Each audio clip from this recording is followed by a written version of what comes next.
নতুন বছরটা শুরু হওয়ার পরে আমরা স্কুলে এসে ভাবছিলাম কিভাবে এই নতুন বছরটা সেলিব্রেট করা যায়। তো যা ঠান্ডা পড়েছে এবার 2026-এ ভাবলাম একটা ম্যাগি পার্টি হলে কেমন হয়।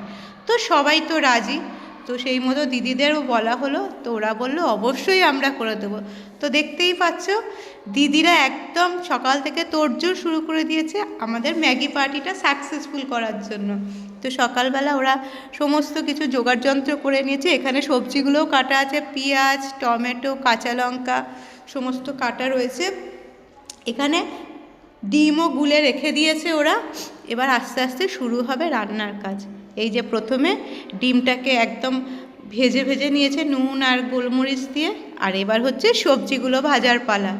পেঁয়াজটাকে আগে ভালো করে পেঁয়াজ আর কাঁচা লঙ্কাটা ভাজা ভাজা করে নিয়েছে, আর তারপরেই তাতে পড়ে গেছে টমেটো।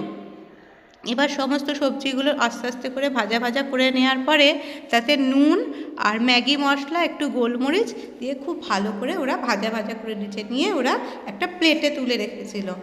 তারপরে একটা ট্রেতে ম্যাগিগুলোকে খুলে আস্তে আস্তে করে ভেঙে একটা এবার পাত্রে ম্যাগি, জল আর ওই যে সবজিগুলো যেগুলো ভাজা ছিল ওগুলো সমস্ত একসঙ্গে, তারপর ডিম সব একসঙ্গে করে সিদ্ধ করে নিয়েছে। আর this is the final look.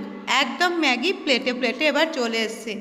ভীষণ ঠান্ডা আর তার মধ্যে গরম ধোয়া ওটা ম্যাগি, আর লাস্টে ছিল তাতে চানাচুর দিয়ে ছড়িয়ে দেওয়া।